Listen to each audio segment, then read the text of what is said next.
Welcome to Hello Me, It's Me, Vulnerable AF, a podcast hosted by Nikki D. Lovely. That's really just her diary disguised as a podcast, but who cares? You're here for it. Join in as she addresses her self-reflections on life, love, and dating, and gives us all the tea by being more vulnerable than she ever has, with herself and the world. So let's get started in today's episode with Nikki D. Lovely, already in progress.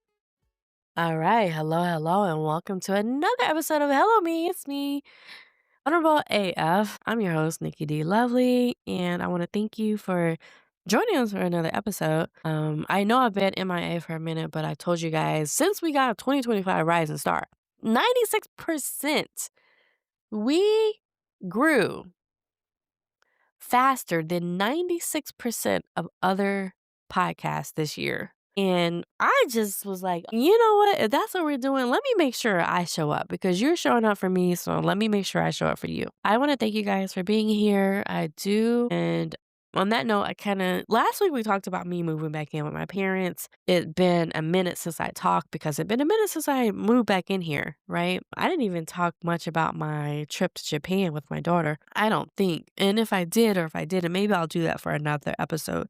I'll actually bring her in so we can talk about that. But for today, I wanted to talk about being tired as a woman and letting go of your independence. And I know that for a lot of women, they're gonna be like, wait, huh? What? Letting go of your independence. Wait a second. Hold on a second. First off, let me just say, I am not saying that I want us to go back to the 1920s or even the 1800s when women didn't have rights, right? I'm saying I want to get to a point where there is no struggle love. This entire podcast from this point forward is really just about saying no to struggle love. And I feel like a lot of women have gotten to that point now anyway. You know, like there's that 50-50 debate where a lot of women are like, nah, I'm not for 50-50. You know, it's 100 or nothing. Or you do have women I've seen as well who are very much into 50-50 because they want to make sure that, you know, for the first date, there are no expectations. And I understand both sides of it. I mean, I really do. I understand 100 women because personally, I have gotten to the point now where I would love a man who comes in who's like, you know, I've got it, babe. Don't worry about it. But I also understand that in this day and time and in this economy, times are hard.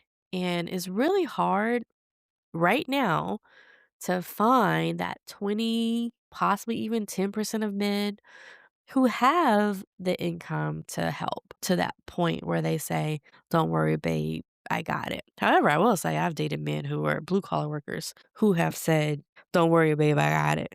Whether they could afford to do it or not, they made it seem like they could afford to do it. But the one thing I don't like about that, and I will say this, is those men were very sweet, but they were also a little bit misogynistic to the point where it was like the old school misogyny of I have to be the man. So I have to do this, even if it kills me. And a lot of times it was killing them because I'm like, listen, I don't think you're making $100,000 a year, you know, but you're spending 100 grand a year money like you're making it, right? And so I think that's the thing. You have to be a little bit more considerate with how you spend your money if you're not making it like that. And then for a lot of men, it can be a lot about pride. And so now you don't just have a misogyny issue, now you have a pride issue with the man because once he can't fulfill those things for you anymore, now he's taking it as a personal hit on his manhood. And I say that all to say because I've just got out of a relationship that was kind of like that. You know, I was with a man who took care of everything, and I mean everything. He was spending a lot of money. I'll just say that, like $1,000 on dates. Sometimes we meet up once a week. Sometimes we meet up every other week. But personally, I was looking like, how are you spending $1,000 to $4,000 a month on our dates. And he said he was making good money. But anyway, all I know is at the end of it, I think it was a little bit too much for him and he struggled to admit that. So those are the problems you run into when you're up on some men who are taking care of everything. The question is, do you know, can they really afford to take care of it? Or are they just putting on the front? Because you do have those men who do that too. Or are we okay with just doing 50-50? And this is why we're here. Likey, just tell us why we're talking about this. I'll tell you. I'll tell you, you dragged it out of me, okay? I didn't want to tell you this, but I started dating. I can't say I started dating. I went out on a date. Can I even call it a date? I think that's the thing. This is why we're talking about this right now. I'm not even sure if I can even call it a date. So the guy I go out with, we've been talking about 2 months over the phone, FaceTiming, doing all the things, you know. He told me very very straightforward, very upfront that he doesn't make a lot of money. He's only bringing in about $45,000 a year. I'm not making a ton of money either. So at the end of the day, we're probably maybe even together, maybe making $100,000. Of course, two salaries are better than one, but even talking to this guy, and he's still living at home. And I think, am I telling too much information? All right, I'll back that out. The more I talk about this, the more I'm realizing how bad it sounds. But this is also the dilemma that a lot of women are coming up with. Not just women, but men. Because men are being put into a socioeconomic state right now where not everybody's making a year. And so when this man told me he was making $45,000 a year, but he's a very highly intelligent man. He has like a physics degree, right? He has a master's in physics, highly intelligent. And my thing was like, okay, do I stay talking to this guy because of potential? Do I cross him out just because he's not making it above average salary, even though I know there's a certain lifestyle I like to live? Or do I grind it out at my big age and say, forget it all and it's all about love? And this is what's bad, okay? Because loneliness will have you doing things you probably should never do, which is one reason why I say don't date until you have healed and you can see clearly what is going on. Let's see how we can bring this back. Let's get back to independence, right? Because I think I've gotten to this point now where I know I don't want to be alone forever. And I think there also comes a point where I have to settle. But then you have to ask yourself, how low does the bar go for settling? If you're going to settle, how far low do you have to go during this period of settling? Because one thing for me is I've always told my girlfriends, never settle, don't settle. You can always get what you want. And then here I am thinking, oh, well, maybe I need to settle. No, you don't. You don't need to settle. I'm here to tell you right now, Nick, if you go back and listen to this, please don't settle because you don't have to settle. Right now, what you're doing is you're lonely, you're in a space again where you're like, I don't like where I am. And now you're looking for someone to save you. And then the guy that you're choosing can't even save you. He can't even save himself, right? So I need you to let this one go. The end. We shouldn't even be talking about this guy anymore. You know you should let this dude go a long time ago. But let's talk about how when you're tired of being independent, when you're tired of having the weight on your shoulders, when you're tired of doing everything, when you're tired of being a single mom who doesn't even get help from the father, when you're tired of emotionally always being there for everyone else around you and no one being there for you emotionally, no one else being there for you physically. It gets draining. It gets tiring. It can get to the point where you start lowering your standards and you start thinking about talking to people like this guy who you probably should never even be talking to, right? That's where healing comes in, where you can say to yourself, all right, now you know better. And I know better. I knew better from the beginning. But I can even say to myself, now you know better. This ain't what we doing. We not doing this. And okay, cool. We're not doing this. And so if you're in the same place right now where you're lonely, you're talking to somebody that you know you shouldn't be talking to, I'm telling you right now, we not doing this. You're not doing it either. Okay? And you heard it from me first. All right? I think the key right now is just in realizing that sometimes it's okay to just hold space for yourself. And also realize that you're human and that you want to be loved and you want to be touched and you want to be desired and you want to be hugged and you want to be helped and you want to be all those things. And there's also other ways to do it. I have a dog.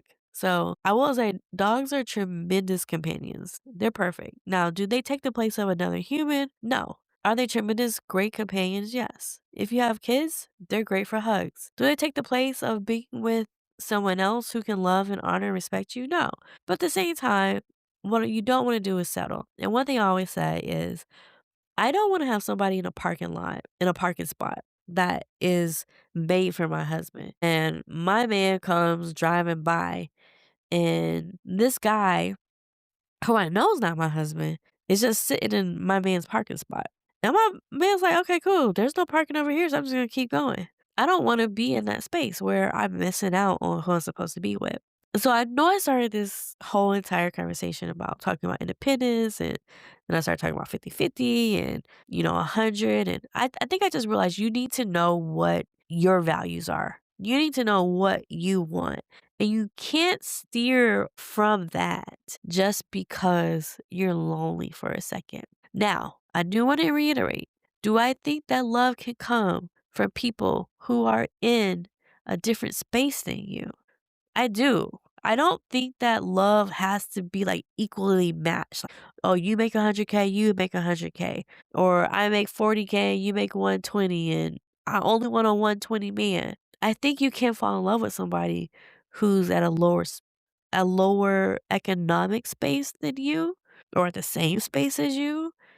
Um, and that you can work on those things together. But you need to know in the beginning, where is this going? Like, what are your 2-year, 3-year, 5-year goals? And how do you plan to get there? Like, there needs to be a plan in place.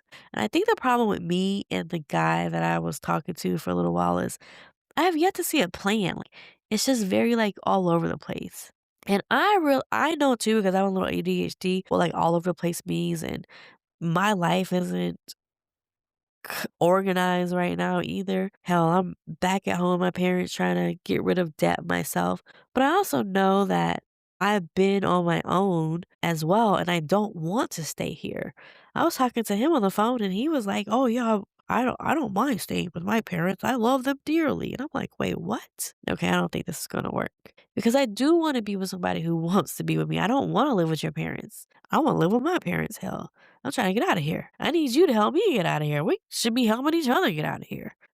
That's the point. So, what's the plan? You don't have to be independent forever. I know it gets tiring, but make sure you keep your standards high. This is me talking to me. Hello, me. It's me talking to me. I'm being vulnerable as stuff right now. I know it gets lonely. I know there are times where you probably want to just like take the first thing that's being given to you right now, especially because it didn't work out with you and oh boy. But there are still some things that you require. You require someone who is highly intelligent. You have a lot of things that you like to talk about. You like highly intelligent men. You like men who are gracious. You like men who are humble. You like men who like to give. You like givers. You can't just be with anybody. You can't. And I know there are times when you felt lonely, and that's what your dog is for. Just go cuddle with him.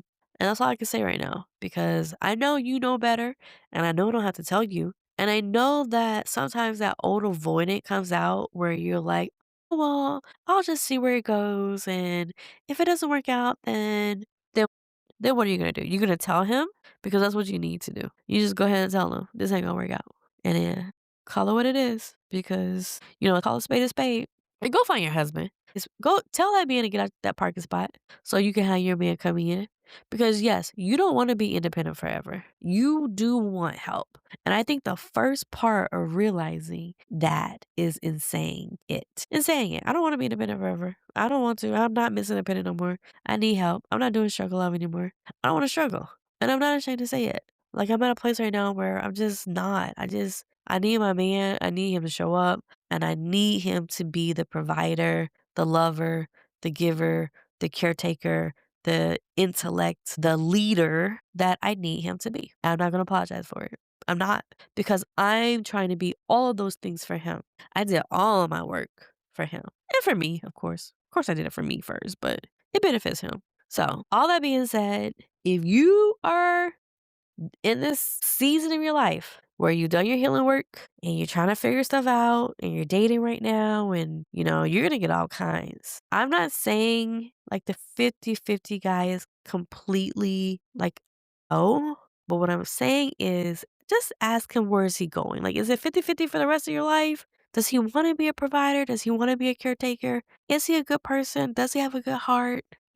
Those things. Ask the questions. Ask the questions that need to be asked. And then, yeah, answer them. Don't just ask the questions, answer them. Answer the questions. People have a problem. Like, make sure you get those questions answered, okay? All right. And with that being said, I'm gonna go ahead and let you guys go. I appreciate you being here with me. I probably talked more than I needed to. And so on that note, I'm gonna let you go. I appreciate you being here with me, and thank you for joining me on Hello Me. It's me, Verbal SF, and make sure you join me next week. All right, bye-bye. Thank you so much for joining me for another episode of Hello Me, It's Me with Nikki D. Lovely. Just remember, you can't change who you were yesterday, but you can always learn and grow to become a better version of yourself today. So make sure you do the mental work today for the future you tomorrow, and I will see you next week. And in the meantime, make sure that you check me out on my Instagram at Nikki D. Lovely. You can also find me at nikkidlovely.com and check out my book, No F Boys Allowed. Just a little shameless plug. But either way, I will see you guys next time, and thanks again. Bye.